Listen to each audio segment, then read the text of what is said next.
So here we have our full unit circle with our distances and also the terminal points for each one of those distances. So for example, if we want to find the terminal distance going around 5 pi over 3, we'll stop here, and that terminal point is 1/2 negative 3 over 2.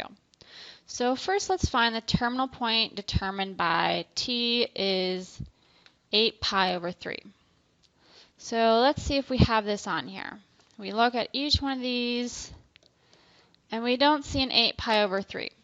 So since we don't see this, maybe it's because we've gone all the way around and back some distance. So we want to take 8 pi over 3 and subtract 2 pi. Okay, so we need a common denominator of 3. So we'll multiply the 2 pi by 3 over 3. So we have 8 pi over 3 minus 6 pi over 3. So subtracting those, 8 pi minus 6 pi over 3 gives us 2 pi over 3. So this tells me I've gone all the way around 2 pi and then back 2 pi over 3, which is right there. So that right there is my terminal point.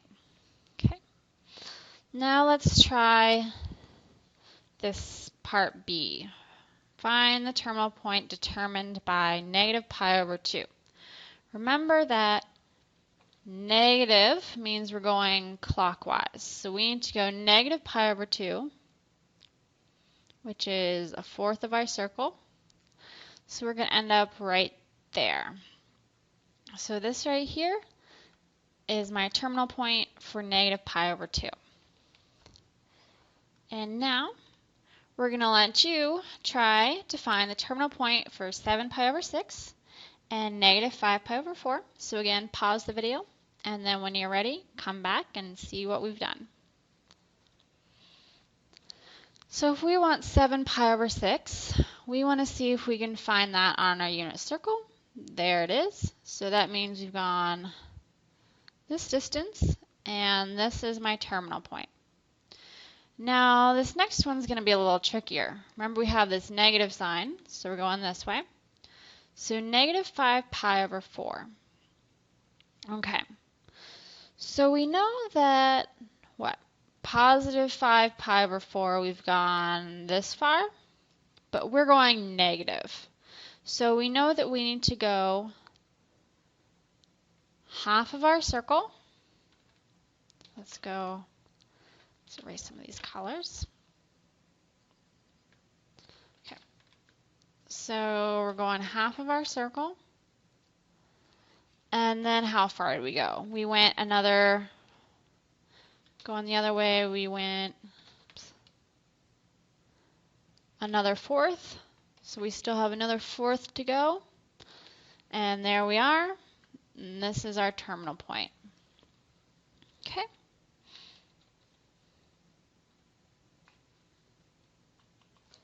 So maybe one thing you've noticed about our unit circle is look at all of these points.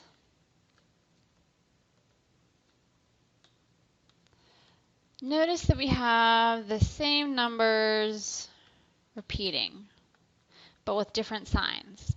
So this is the point square root of 3 over 2, 1/2. This is the point negative 3 square over 2, 1/2.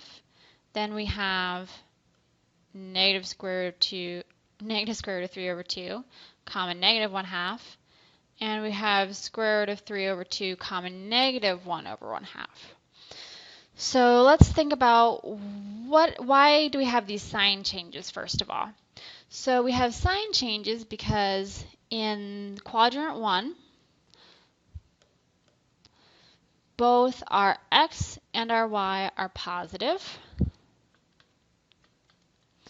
In quadrant 2, our y is positive, but our x is negative. So x is negative, y is positive.